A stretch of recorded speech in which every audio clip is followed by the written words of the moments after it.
Welcome, everyone, to It's Time to Come Alive. My name is Valerie Hope, and I am your host and executive coach. Today, we really take our moment every week to think about how can we be even more conscious about who we are, about what we bring, about what's getting in our way. We also take a look at how we can connect even better with our friends, our family, our communities, and then ultimately create something that we're really proud of, create something that could be a contribution to humanity. And I don't take for granted that you all take some time every week to tune in and hear what we have to share. I have some fantastic guests, and today is no exception. People who bring a sense of life and they spark in what they do. And one of the people that we have today is Jeanie Vance. We'll talk about Jeanie in just a moment. But as you know, a couple things I'd love for you to do is if you're logging on or if you're watching this in the recording, share this recording or share this podcast with your social media network. So that way that they can when they listen along with you, you'll have something to discuss. You'll have insights that you can share with them as well. Make sure that you go to my Facebook page, Connect to Joy, and also tell us about what you got out of the session, or even comment on YouTube and let us know what you thought. Before we go into the nitty-gritty, I think it's a wonderful time to just get centered, be a little bit more mindful as we go into this conversation. So I'm going to invite you all to sit up in your chair, feet flat on the ground, and just take a couple of deep cleansing breaths just to prepare to relax, to listen, to be open, and focus that breath as you're taking that inhale on allowing your heart to open, allowing your mind to open. You might find it more comfortable to close your eyes or soften your gaze as you're doing this. And as we're breathing, I'd like for you to join me in the compassion exercise that was created by Henry Palmer. An opportunity for us to reflect on not only our experience, but the experience of others. So I'll ask you to take a breath and release it. I will read a phrase. Hold that phrase in your mind for a moment. And then take another deep breath. So take a breath. And in your mind, think of someone who might be going through a time that's difficult or painful. That person might be you. As you hold that person in your mind, think, just like me, this person is seeking happiness in their life.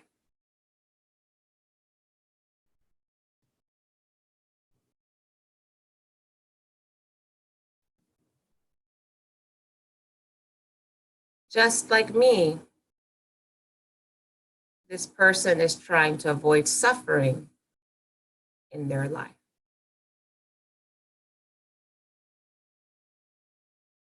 Just like me, this person has known sadness, loneliness, and despair in their life.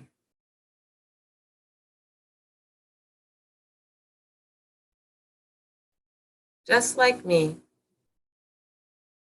this person is seeking to fulfill their needs.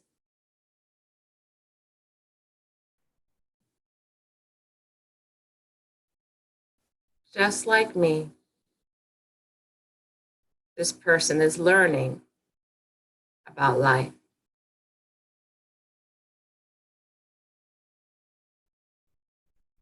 Hold this person in your mind. Send them gratitude, send them love and compassion.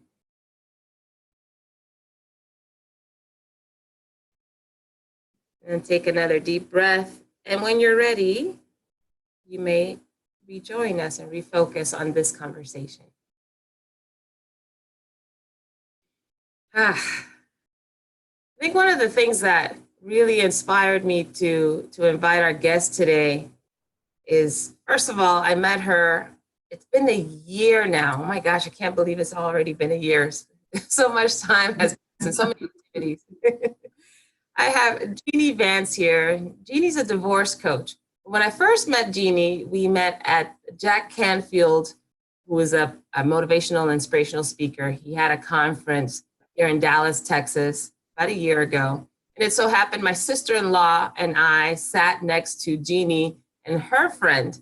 And because Jack Canfield's event required us to do a lot of partner work, so we'd have to, partner with someone. My sister-in-law and I partnered for all the activities that we possibly needed to. So we wanted to mix it up. So we actually switched seats at one point and partnered with Jeanie and her friend. And what was awesome is we had an opportunity, Jeanie, you and I had an opportunity to share our vision with one another. I believe that was one of the exercises. And in your vision, you talking about your divorce coach, your divorce coaching business, and that you were launching it. And I remember thinking, oh, that's interesting because I'm a coach as well. And somehow we just started the conversation from there. Well, ever since that moment, Jeanie and I have gone to Marianne Williamson sessions together. We've traveled to Phoenix, Arizona together for a Brendan Burchard learning session. I mean, we've just been on the rampage for learning. And so, Jeanie, I just appreciate you so much because I feel like I found a kindred spirit in you and how much we love to learn and expand ourselves. And also the fact that you've now committed your life to teaching what you've learned. I just want to say, first of all, welcome. Welcome to Time to Come Alive. Well, thank you. Thank you for having me. I can't believe it's been a year. Wow. I know, right? It's been a great year, too. It's been a great year. Yeah, it has. Yes, I know for me that I'm driven by growth. I'm driven by expanding myself. I'm curious about what has you do all those types of activities and learning seminars that you and I have gone to over the past year. Well, I think I'm a learning addict as well, but it's all about growing. And, I think my big goal is just to find peace and joy in my life. And it's always seemed very elusive. But every time something happens, usually something not so great, there's something to be learned from that. So I think that, as part of the divorce coaching that I do, I think the more I learn and the more I experience, the better I'm going to be able to handle and help people who are going through tough times. So I can imagine. A lot to learn. So what you mentioned about peace and joy being elusive, say more about that. I think that I have sort of lived my life with, waiting for the other shoe to drop. And I think you actually asked me one time about, the terms that I use, should, need to, must in my life. And when it was pointed out to me that I have that kind of language, I thought, what about what I want? And something, that is a very big part of my divorce coaching. It's the programming that you get when you're a kid that you don't even realize is a program. But I think I had to learn at a late age that it can actually be about what I want and not what I should, need, or have to do. Mm-hmm. Does that make sense? It makes sense. Yeah, I do remember. I think it was the first time you and I had a conversation about like really getting into, why is it that you do what you do? And I remember, you said several comments started with, I should be doing this, I need to be doing that. And after a while, it's just something that I picked up on, right? And it's interesting that even a year later that I remember that conversation. Well, it was pretty pivotal. If you think back to the programming, like you mentioned, what was the programming that had you use language like that? I think, it's family stuff. I was the youngest of 5. And I think by the time I came around, I was 7 years behind my brother, and my parents' life had changed a lot. My father had attained real success, but with that came a lot of stress and addicted alcohol use. And so I think that and one of the terms I think I used a lot was I dodged the bullet as much as I could, staying out of my dad's way when he was drinking. And I think that, as kids, you start to think about what can I do so they don't get mad, or you make it mean something about you because you don't have the emotional maturity to know that something's wrong with them and they're projecting it onto you, their unhappiness or their stress, whatever. But I think as kids, you take that on, you own it. What can I do to be different to make him less less toxic? And I think you carry it into your adult life as an unconscious belief that somehow, for me, I'm a rescuer. If I can make everybody okay, then I'll be okay.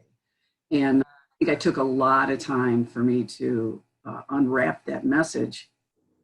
And I think the divorce that I went through was a big part of that learning experience and the training that I did with Debbie Ford in the spiritual side of, working with your shadows, the things that come into your adult life that really can sabotage your peace and joy. Yeah. Well, you mentioned Debbie Ford. For those that are not familiar who Debbie Ford is, can you share a little bit about who she is, and what attracted you to the kind of work that she provided, that you used her? Well, I'm a firm believer that, stuff happens for a reason. And when I was before I was going through my divorce, but I was very unhappy and I knew that it was toxic and I needed to get out. And I went up to a place called the Omega Institute in Rhinebeck, New York to do some training to be a certified reflexologist. And because I got a little inheritance from my mom, I had a little money, and there was a weekend program with a woman named Debbie Ford. And I thought, I'm sticking around for the weekend because I just really didn't want to go home so much that I was committed to this weekend seminar. But I remember reading, she had a book called The Best Year of Your Life. And I thought, oh, well, this may be uplifting. I know it was called The Shadow Process. And from the moment Friday night till Sunday afternoon, it was very intense. It was very much about shadow work, which is all based on Carl Jung's work with the different aspects of yourself and the things that you carry into your adult life and become underlying commitments to, when you're dieting and then you go ahead and eat that cupcake and you justify it by saying, I've had a bad day. You don't really know why you need that, but it's something underlying that is committing you to the instant gratification versus the long-term goal. So I went to this weekend with her. She's a protege of Deepak Chopra, and he really pushed her out into the world to take her work to the world because it was so amazing. And I walked out Sunday afternoon having signed up to be in her coaching program. That was a life changer. And it gave me the courage when I was going through the program to file for divorce and get ready to move on with my life. And that whole process was just amazing. It was a life changer for me. So just to be clear, the shadow that you're referring to, or that Debbie Ford referred to in her program, is a side of us that is like a blind spot, the part that we don't necessarily interact with consciously, but seems to be in charge of our decisions, of our impulses, of our instincts. Is that correct? Okay. Yeah, I know you like the shadow side a lot. I know you've shared. I'm not saying you like it, but not really. It's not like you like the shadow, but I know that in a lot of our conversations, it comes up for you, and that you seem to really take what she shared about the shadow and apply it to a lot of different places. Say more about that, because I do think that that's a very unique language and a concept that some people have not heard about. Tell us how you work with the shadow, and how do you even know what is considered a shadow? I think that for people, when you get triggered by something, somebody does something or looks a certain way, or somebody cuts you off in traffic. I mean, anything that sort of triggers you is telling you that there's something stirring inside. And I think lots of times what we do is we project that onto other people. Road rage is a real, common, chances are you have a fight with your husband or your wife or your kids did something, or you're unhappy at work and you're in the car and somebody cuts you off, and it's real easy to just get angry at them rather than digging down and finding out what it is that you're really upset about. So I think that we carry these around sort of unconsciously. And I think that when you you learn about the shadow and you start to understand the behaviors, what comes up for you, and you can identify, where that's coming from, then you can make a conscious decision, as Debbie would say, to bring that shadow into the light and sort of embrace that part of you. And she actually has a story where somebody in her seminar called her a bitch. You're a bitch. Like, oh my God, I know I'm a bitch. How did she know I was a bitch? And I said to her, sometimes you gotta use your bitch, and she had construction done on her house, and the guy was really taking a long time to get done, and he was charging us extra money. And she said, I was able to embrace my bitch and do it in a way I could go in and be assertive and say, this is not going to be okay for you to continue doing this. So she recognized it. Instead of projecting it on him by being angry and not getting anything accomplished, she embraced it and was able to use that information to go and have a conversation with him that basically said, I'm not going to allow this to continue, and assert herself in a healthier way. So with what you're saying, you mean that our shadows are actually helpful? They can be. I think that I know, well, the perfect example for me is that, with my family situation, I always felt like I could never do enough to keep the family settled. And so I think that's what makes me a great organizational person now. It makes, I'm a great problem solver. I'm a good facilitator. Put me in a situation where there's crisis management, I do very well. But all crises come to Jeanie. Help. No, so I think it's made me able to use that in my professional life.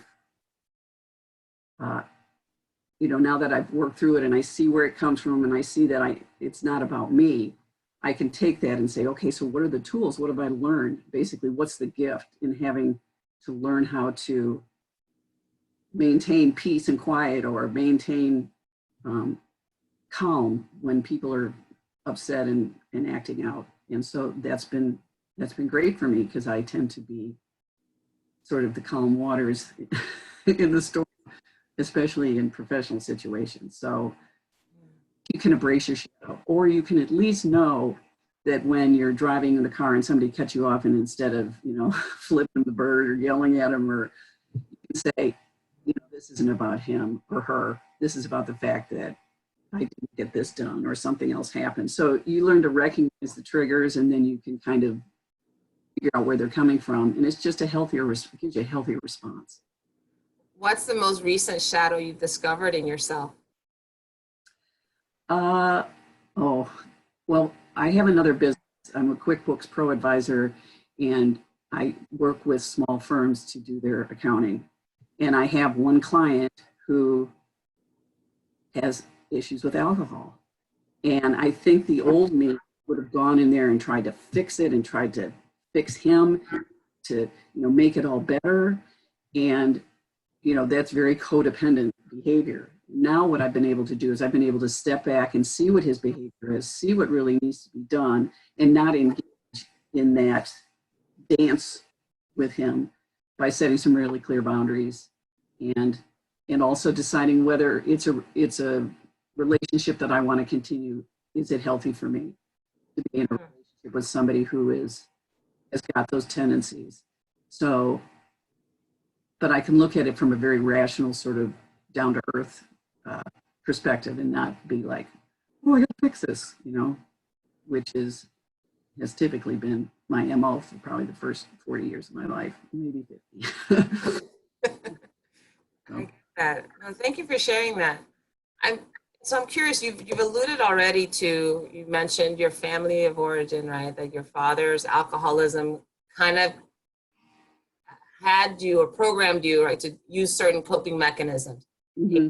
Nice, being calm water in the calm and the storm, being the fixer, the helper. And then doing the shadow work that you took on with Debbie Ford in order to then figure out some of your own stuff. But we a lot of us do this kind of work. We figure out our own stuff and then we call it a day, right? Check the box and move on to the next shadow or move on to the next thing. What Mhm. decide that you wanted to now help other people? How did that come about? Is this another fixing kind of Val, was an opportunity to fix, or what inspired that? I think that the divorce that I went through, I was married for 20 years. I had a daughter. It was probably a marriage I never should have uh, gone into, but I think at a time in my life, I was following a shadow. I was looking for my dad. I was looking to heal that relationship with my dad, and I ended up marrying him. Though my ex-husband wasn't an alcoholic, he had a lot of the same behaviors. But we had a daughter, and I just decided that I would stick it out until she went to college. And after I did the work with Debbie Ford, I came home and I am living somebody else's life. Uh, I need to save myself because in the long run, saving myself is going to save my daughter. And I was actually in the training for spiritual divorce coaching when I was in the midst of the divorce, and having somebody who really held me accountable but did it with care allowed me to really look at what I needed to do to stay in integrity so that my daughter suffered as little as possible, and I was able to lead that marriage with as little damage as I could. Unfortunately, my ex-husband and his family weren't of the same mind, and it became a 5.5-year, very high conflict divorce.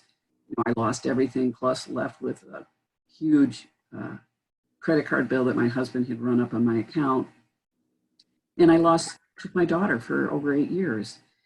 So, when I look back at the period of my life, and I think having had that coach who kept me grounded, who kept me focused on self-care, who helped me focus on not making decisions based on emotion and on anger and revenge or whatever, but to stay true to myself and in integrity. I can look back on that now 6 years later and say, now that I had gotten back in touch with my daughter, that at some point when we have that conversation, I know that I was in integrity. And I think that to help people do that when you're in that emotional sort of state is vital, because you make decisions when you're in that emotional state that can haunt you the rest of your life. Yeah. And people have to know that somebody's got their back and can kind of talk them off the ledge when they're going through emotional stuff like that, especially when there are children involved. I mean, children really take a awful hit when parents are fighting and involving the kids in whatever way. So my commitment was, losing my daughter, and then now having a very tentative. The relationship is growing, and I know it's going to take a long time to build that trust again. But it would have been unimaginable to me not to have her in my life. But there was so much damage done that I had to let her go. I had to leave and let her go so that I could heal. Wow. And people go through painful experiences all the time, and divorce being one of them. I divorced as well. Oh gosh, it's been over 15 years, I think now. Mm-hmm. And I remember being really committed. At the time, it didn't feel like that, right? It took a couple of years of some really deep work. Mm-hmm. But I remember being committed to having the kind of relationship with my ex-husband that didn't haunt me for the rest of my life, that I wouldn't be like my ex, that guy. Mm-hmm. And I'm proud to say that to this day, I would consider him almost a brother. Granted, it was one of my shadow sides that was acting on my behalf when he and I together and decided that I wanted to marry him. But I also see how much I grew because of that relationship. And I gotta say, I don't hear that many people talk about relationships like that or divorces from a really empowering place. Mm-hmm. Curious about what is it that had you decide that this was something that you wanted to be empowered by rather than a victim of? I think there's a point, well, I think, because we're both lifelong learners, I think that, I have always sought out learning. And I think in my early 50s, I got, an advanced degree in holistic health and medicinal aromatherapy. And I started to be around people that were more interested in, self-healing. And so, I started to learn that language. And for me, I knew if I was going to step out into my power or grace, I was going to have to get through whatever it was I was going through. And I think, the Debbie Ford training did that. I think that during the course, there was a time when, after I'd moved out, I was sitting on my front stoop of my apartment that I had rented in, and I was struggling with, my ex-husband and how he and his family had sort of circled the wagons around my daughter. And, I was out of it. And then all of a sudden it was like I got this feeling, and, was that my husband is a juvenile diabetic. And I thought, this is his time with her, because he is not a well person. So it sort of came to me that, let him have his time with her. Our time will be in the future. And it allowed me to sort of let go of this grip about, what am I going to do about my daughter? And focus on doing the healing I needed to do so that at some point in the future, I could help her heal. And then I think continuing to do the Debbie Ford work, I'm certified in Courage for Women and also in Blueprint, which is about getting back to your soul's blueprint, kind of working through the shadows. And I realized that, people shouldn't have to go through. I mean, I look back on some of the things that happened in my divorce that I would have done differently had I really been more centered. I think I got through it with integrity, but I think I made some decisions. I kind of threw in the towel. And I think that having somebody who can support you to find the answers within and keep you in integrity is vital. And I thought I can help people do that. That's so interesting because at least in my case, don't hear about people helping others go through a divorce, right? You have people helping people stay married. You have people that help you get a divorce, right? So making sure that you have all your ducks in a row and your financial situation taken care of. But what you offer is what exactly? When you talk about really helping support people through a divorce, what exactly do you come out with at the end of that? How do you support them? Well, the nuts and bolts part of it is, depending upon at what stage they're at, if they're considering divorce or they've decided they're going to get divorced. If they're considering divorce and they're not sure, I would go talk to somebody who can help you look at your marriage and make a decision about whether you want to stay or not. But once the decision has been made, that person's going to need support, not only from a coach. I'm sort of the hub of the wheel, to help them and support them. But, they may need a parenting coordinator. They may just need to go see a therapist. They may need to find an attorney or a financial planner or a real estate agent or a mortgage broker. All the things that come up, the logistical things that happen when you're going through divorce, to help find the resources for them. And also to help them look at the situation, separate the fact from the fiction so that they can really focus on what needs to happen in an assertive but non-aggressive way, and also how to protect their children.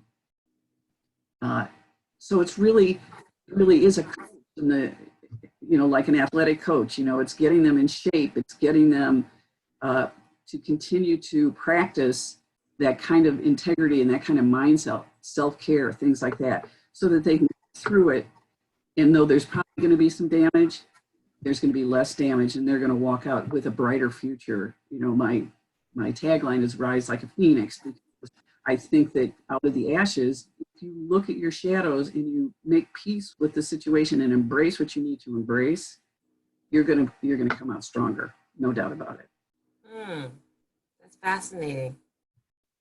You told me recently, we belong to the same Toastmasters group now. Mm-hmm. You mentioned recently that you're starting to share your story more, and share your stories. Some pretty interesting things happen. What had you begin to share this story with other people, where you weren't sharing as much before? I think when I realized that the relationship with my daughter, I had some real responsibility around that, and I did a weekend seminar. And one of the things that they asked me to do at the seminar was to get in touch with my daughter. And that was very uncomfortable for me. But I realized that it was my responsibility. I needed to make it happen. And so when it happened, I started sharing, I talked to you about it, and I had some other people that I was talking to about it. When you go to any event and people ask you what you do, you tell them you're a divorce coach, and they're like, oh, whoa, or they share their story with you about, a sister or brother, or, I did that 20 years ago, that kind of thing. Well, tell me about why you decided to do it. The same question you asked me. And when I talk about my daughter and I talk about, the amount of time that I stayed in that marriage and all the things that happened, people connect. I think that when you talk from the heart, people who need to hear you will hear you. Mm-hmm. People are going to say divorce because that's interesting, but the people who may need to hear you or may need to investigate that part of their lives, hear you, and there'll be a heart connection. And I think that you have to have that because there has to be a lot of trust in a relationship like this, because lots of times people going through divorce are not in a place to be making the wisest decisions. So you have to be able to trust that the person who's helping you has got your best at heart, or is helping you to find out what your best interests are. So I think sharing my story is vital because of the work that I do. Mm. Yeah, it does. And I'm also curious. So you mentioned that you decided when you were sitting on the stoop of your apartment, mm-hmm. feeling come over you that you were going to have time with your daughter later, right? That Mm-hmm. time was for your ex-husband. I'm curious about, give us a context for how much time you spent away from your daughter, or in that space where you were going to give him the time that he needed. And Mm-hmm. what was the quality of the relationship with your daughter at the time? I think that early on I discovered, and I wrote this story actually, it's on my website, but I talked about early on when I was still an infant, I realized that I was in a competition with my husband. It wasn't a partnership, it was a competition. I remember a specific example when she was little and she just learned to walk and she fell and she bumped her head. And she was old enough to talk, so she was, "Mommy, Mommy." And he went over and picked her up and said, "Why are you calling Mommy? Daddy's here. Daddy can take care of it for you." And I remember that moment as being sort of this pivotal aha moment of, this isn't a partnership any longer. This is a competition. And his family was all local to where we lived. My family wasn't. And anytime he and I would disagree about something, he would scoop her up and take her to his mother's house, and his aunt and his uncle and his brother and everybody be over there. And I think they had conversations about what was wrong with me in front of my daughter. So I think this started to build up after a period of time. So my daughter and I were very close when she was little. But when she hit her teens, which is tough for anybody who has had a daughter knows what I'm talking about, she really got sort of enmeshed into that family, and almost it was like I parentified by he talked to her instead of talk to me. It was almost like nothing sexual in nature, but there was almost like she was more his partner than I was. It was very unhealthy. And at the same time, I was working in a domestic violence agency with the batterers, and listened to, we were in the same office, so the psychologist would be interviewing these guys and he would play tapes for them, and there was this tape about this guy coming home and yelling at his wife, and is that abuse? And the psychologist said, absolutely, it's emotional abuse. And I thought, oh my God, as subtle as it was, and maybe because of growing up in my family, I had a higher tolerance to it, but I realized then that there was something very unhealthy here and I needed to step up. So when she was 16, that was when I had that aha moment. I just said, I can't do it anymore. And I left. I moved out. I got a text from her telling me to basically go screw myself. And I spoke to her only briefly when she graduated from high school 2 years later, and then didn't talk to her again until she was 26. Wow, so it was 10 years before, or a little bit less than 10 years in the time that you have spoken to her. So Right. what was it like when you finally reconnected or when you reached out again? I was a basket case. I didn't know if she'd respond to me. I actually had to find her on Facebook because I didn't know how to get in touch with her. And so I asked her if I could, talk to her, and she wrote me back and said, "Hi, what's up?" And I'm like, "Oh, okay." So we're either not, or else maybe I really blew this way out of proportion going with her, and it was very awkward. I could tell she was very tentative. We just spoke, and I started to send her stuff, little, survival kits. I found out she was in medical school. She's putting herself through medical school on a scholarship. And so I made the mistake of saying something to her about, gee, I can't believe how extraordinary you're doing coming from such a screwed up family. And I realized at that point that I needed to keep the family out of it. She was not ready to go there with me. And so we keep it light. And I think she's surprised because I send her care packages with clothes and things in it, and she always loves it. And I think a part of her is like, how does she know what my tastes are? It's like, let's not forget I did live with you for 16 years, so I think we need to know each other again, but it's very slippery slope. I think that once she gets out of medical school, I will offer to go into therapy with her if she wants to, because I think that's fair to her. Wow. And because I think that's what's to happen in order for us to really have a real relationship. So, but other people don't need to experience that. I think sometimes you have to save yourself, and then you can save your kids. But depending upon their age, I think it's really important not to throw them in the middle of it. And firsthand how divisive and she actually referred to my husband's family as her family, and my family was not her family. So. Oh.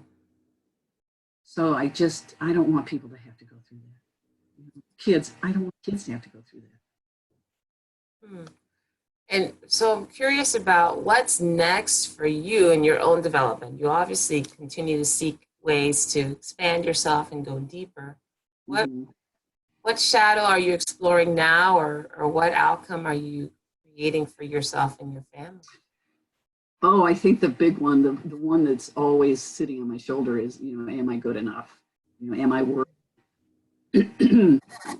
And, do I have the voice to bring this to the world? And I do. I'm committed to it. I'm not a great public speaker, which is why I'm in Toastmasters with you, so I can learn how to bring this to groups of people, because I think there's power in group coaching where you can, throw out an idea and start a conversation and let the people interact with each other to talk about how they're feeling and to gain a relationship with others in the group. For me, I think it's just finding facing the fear of that and going ahead and doing it anyway to get the message out. So that idea of I'm not good enough, you mentioned the programming before and the shadow. Mm-hmm. What do you attribute that to?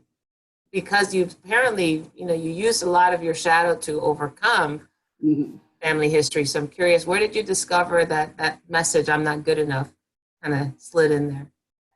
I think a lot of kids in alcoholic families feel that message because they think, maybe if I'm perfect, daddy won't drink or mommy won't drink, or it's all about, trying to take on responsibility for emotions you don't understand. So I think that, even if I were perfect, it would not have been good enough. So it's now, learning, and the thing is that my father was a professional athlete. So all of his children, we were all great athletes, but my father never came to any of our competitions. I always thought that meant something about me. And then later in life, he said it was because he hated the fact that he had to have a scholarship to go to college, that he was poor, that he had to, use his basketball talent to get through college. And so he didn't really ever want to play sports again. He played golf. But that, having that conversation with him as an adult, I was like, oh my God, now it makes sense. But when you're a little kid, and you're winning blue ribbons and your dad's not there, it's like, so he's not interested. It's something about me. So I think that the not good enough is probably something a lot of people in dysfunctional families parent has an addictive personality. they're trying to be perfect so that the parent will stop misbehaving, and that's just not going to happen. And I could also hear that part of what you've had to do is maybe forgive, right? There's some forgiveness that probably had to take place, not only for your family of origin, but also your ex-husband, this relationship, this breach in the relationship with your daughter. To me about how forgiveness has been playing a role in all these different areas of growth in your life. Well, I think, the one of the spiritual divorce training I did with Debbie is that there are like 7 laws of spiritual divorce. And this is really a program for people who have finished the process of divorce, but they haven't let go of the emotional part of it. But it's, about acceptance and surrender and responsibility. And one of the key issues is forgiveness of others and forgiveness of yourself. And I think that forgiveness it's really the doorway to the future. I mean, I think that if you can either stay stuck in the victim story, or you can see it for what it is as an adult, forgive who you need to forgive, whether that's yourself or someone else, and then that allows you to move forward and take with that the strength in that forgiveness. There's a lot of strength in forgiveness, and there's a lot of letting go. So I think that you can either stay stuck, or you can really look at the forgiveness piece so that you can get on with your life. It says strength and forgiveness.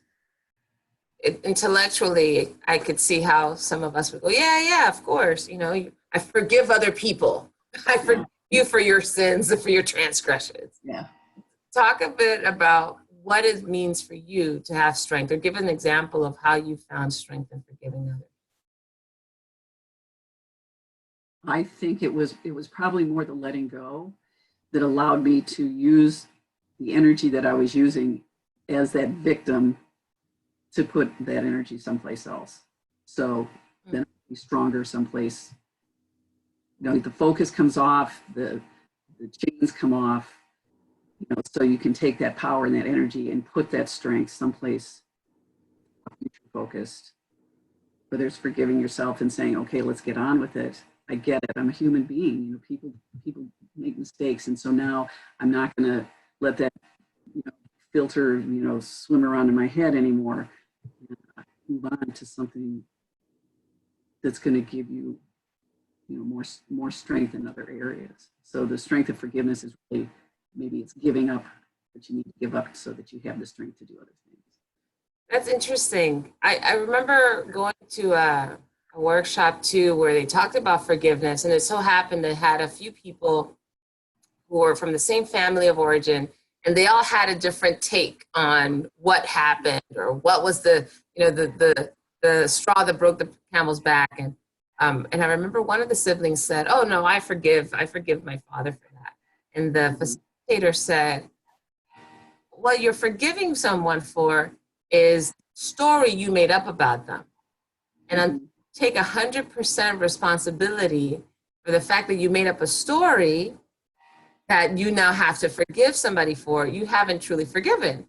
And I remember, that threw me for a loop. I was like, okay, wait, hang on.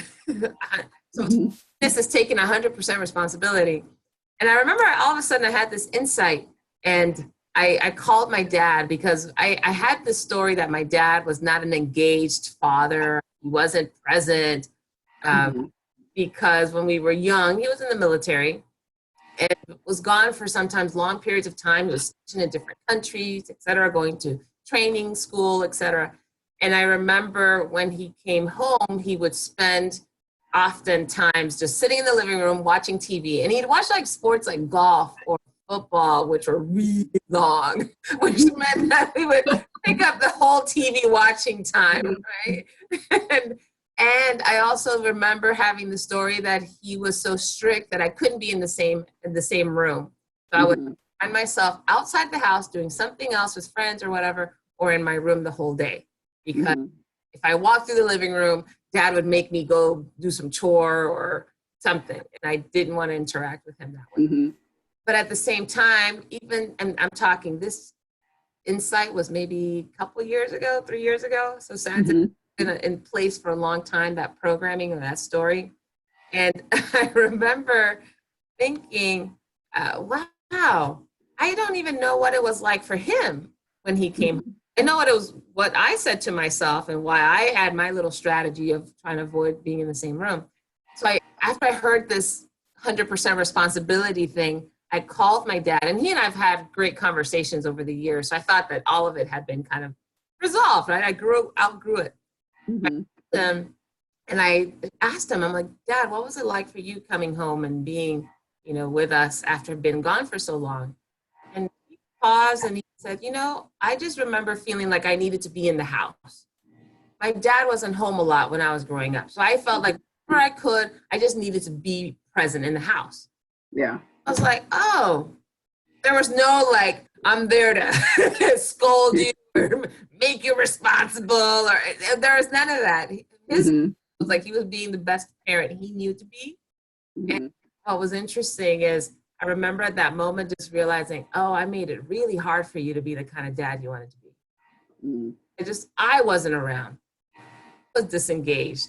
Mhm. Right. And I told him, I said, I'm so sorry. I'm sorry that I didn't give you the space. I didn't invite you in. I didn't introduce you to my friends. I didn't invite you out to the things that I was doing. It was a really emotional conversation, but Mhm. talked about the strength. I remember just feeling like, now I don't have to carry that story around anymore and Mhm. to compare or to explain or to justify Yeah. my behavior with him or the way I listen to him now has shifted. And I even told him, look, the conditioning is kind of deep. It's been a few days. So but don't ever think that I don't want to invite you in. I may not know how to do it, right? Or my Mhm. that's stuck. But I totally get what you said about the strength that you can find in forgiveness. And Mhm. I'm curious. So when you're working with a client, and because in this society, divorce is seen as such I think often, at least from the way I look at it, is seen as this kind of victimization of the family, right? The Mhm. divorce is not really looked at in an empowering way. What do you have to do to work with somebody to really shift that, especially if the rest of the noise that we hear is all about, oh my gosh, he did what? Oh, she did what? How could you? That kind of thing. How do Mhm. you help? Well, a little bit it's the fact versus fiction. Part of it, talking to them about, okay, getting them out of the story. I mean, you really want it to be the business of divorce, not the story of divorce. So sometimes you have to kind of gently guide them out of that and say, this is how to get you where you need to go. I understand that you're hurt. I understand that you feel betrayed, and that is valid. And you need to, we need to work on how to make you feel better about that. But I think it's just using powerful questions and there may be situations where I had one client who just couldn't get out of his story. So I said, when you feel like you're ready to move on, let me know. So I will resign working with somebody who can't get out of their story because really all they want is someone to uh, support their victimization, and Validate it. it's just not going to help. So, my recommendation might be to go see a therapist or given that this guy had been recommended me through a divorce attorney, I called the divorce attorney and said that I don't think that he's at a stage where I can help him. But, if he changes his mind, I'm here and ready to go. So I think people have to want to, I mean, the comments I've gotten, the sad thing about it is that divorce is so much more prevalent now than it ever has been because, and the problem is not the divorce as much as it is people are getting married for the wrong reasons. That's a whole different issue. I don't, I mean, that's, whether it's going to be, rent will be cheaper. We move in together, married, Did you say rent will be cheaper? yeah. Well, people I do that. love you. I love my rent being cheaper. Yeah. You know, this is a very rational decision. But, sometimes I think that people forget, love, it's not just, the flowers and when people are on their best behavior, it's about, changing diapers, dealing with, losing a job or a death of a parent or a disagreement about the philosophy of their lives about things. I don't think people go into depth enough about that before they get married. Mm. So get married, it doesn't tend to stick. like it used to. And now as they're getting divorced, they're starting to see sides of each other that, I mean, I knew when I divorced my husband that I knew exactly what he was going to do because I knew his personality well enough. So one of the things I do with my clients, if they haven't hired an attorney yet, is let's talk about how you think, how does your partner respond to stress? How do they respond to disagreement? To get a little bit of the landscape of how a person deals with that. Because when I was getting divorced, had I really thought that through, I would have not hired the attorney I hired. I would have hired someone else. So I think, from the very beginning, you have to be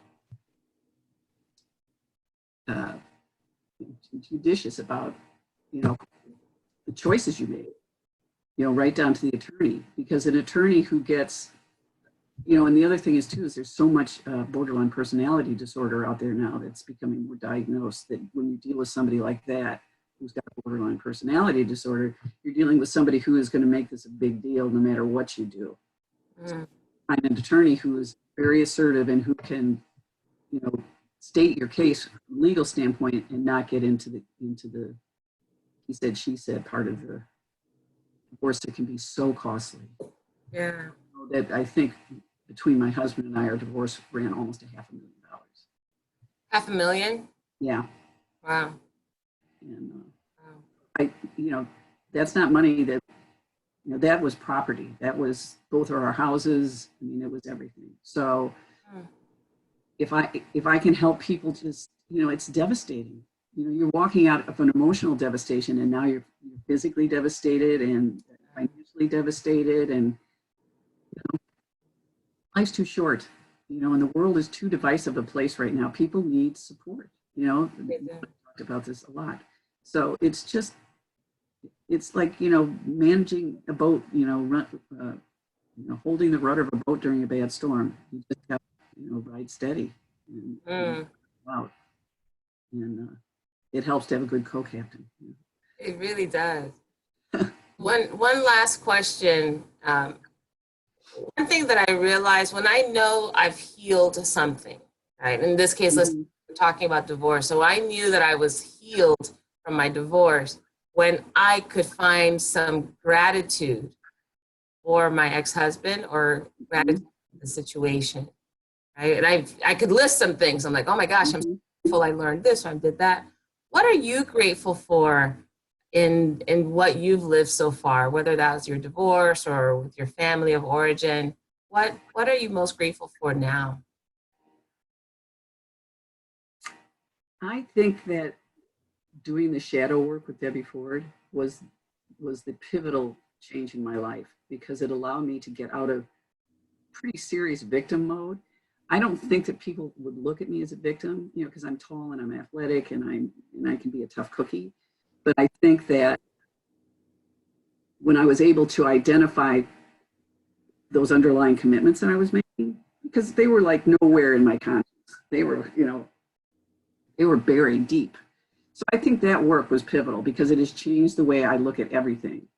And even now, I do forgiveness for myself a lot better than I used to.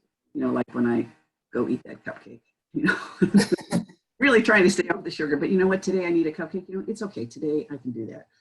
And not be like, spend the next week beating myself up about it. So I think that it's just starting to uncover those gems. And if you can embrace them and bring them into your life, and at least when something comes up that is a trigger for you, that you can say, this is a trigger. I'm not going to engage. It makes it totally different. So that is I'm most grateful for Debbie Ford. And I'm so sorry that she passed away, because I think she would have been someone who would have really done more great things. So out of your difficult childhood and your divorce, and even the estrangement with your daughter for that period of time, really being able to have worked on those shadows, because from what I understand and what you shared is that they're at work in all areas of life, but these are the situations in your life that help draw them out or help the light. And I think that takes a lot of courage, first of all, to want to confront the shadow. Mm-hmm. only confront it, but also wanting to continue to live life in the light. Mm-hmm. I'm so appreciative of you doing so because you get to help a lot of people. And I've been a recipient of your light, right? Yeah, I've Thank been a you. benefactor Oh, of when you're in the light. Yeah, the things that you learn and the things that I've been exposed to because of your guidance, because of your role model. So I so appreciate you, Jeanie, for all. I feel the same way about you. Thank you. Anything, any final message, insight that you'd like to I share? think that uh, people, if there's a great exercise on projection, that if people sit down and they write out the things that they really dislike about when other people do things. And so like if they don't like when people are disorganized, then you look at what the opposite of is that's organized. So obviously that's one of your those. And where does that organization come from? It's like we talked about earlier. You know, I really dislike disorganization. Messes like this client I have. So I say, I know that part of me is I'm very organized. I'm very good at that. Well, then I have to look at where's the shadow from? Where did that come from? Well, that comes from the shadow of growing up in a family where I had no control. So if you can get back to what the core issue is and see the gift that it's given you, then when you see other people who are disorganized, who are the opposite of what it is you're trying so hard to be, then you can start to forgive them and be like, they're disorganized, no big deal, and you don't engage, and you don't let the trigger, get to you. So it's interesting. So I would just say to anybody is when you have a trigger that comes up for you, look at who you're projecting on and where that's come up in your life before. People will find they will find things that it's remarkable. Like, oh, when I was a kid, and the art teacher told me I couldn't draw, and then I've never drawn again, and now I'm an artist because I decided to try again and realized that I was good. So I think that we hold ourselves back based on old stuff. Yeah, I love that. And what I'm getting from your message also is that we are already whole. We choose strategies that keep at bay some part of our nature, right? To survive whatever it was that we needed to survive at the moment. But what you're saying, really let go of having to survive anything, and consider that strategy or that mechanism that we created is really there to have protected us for that time, but now we're there to express it fully so that we can be complete and perfect in how we live this life. Thank you so much, Jeanie, for spending time with us today and coming alive. And I know you tell us your website in case people want to connect with you. It's www.jeanievancecoach.com. All right, excellent. And I'll make sure to put that in the notes. If you have any questions for Jeanie, if you'd like to engage her with her services or find out more about shadows, she's the person to go to. She's a pro. And as you look at this in YouTube, make your comments. Let us know what you thought, what you got out of what she shared with us. And share it with your friends. This, again, could be really helpful information for those who need it and very, very timely as well. Next week, we're going to be joined by Felipe Ferreira, a good friend of ours on the show, Time to Come Alive. He is from Brazil, and he's going to talk a little bit about how his heart for service has really made a difference in him coming to life. Can't wait to hear more about that from Felipe. Jeanie, again, thank you so much for joining us this morning, and have a great day, everybody. Thanks.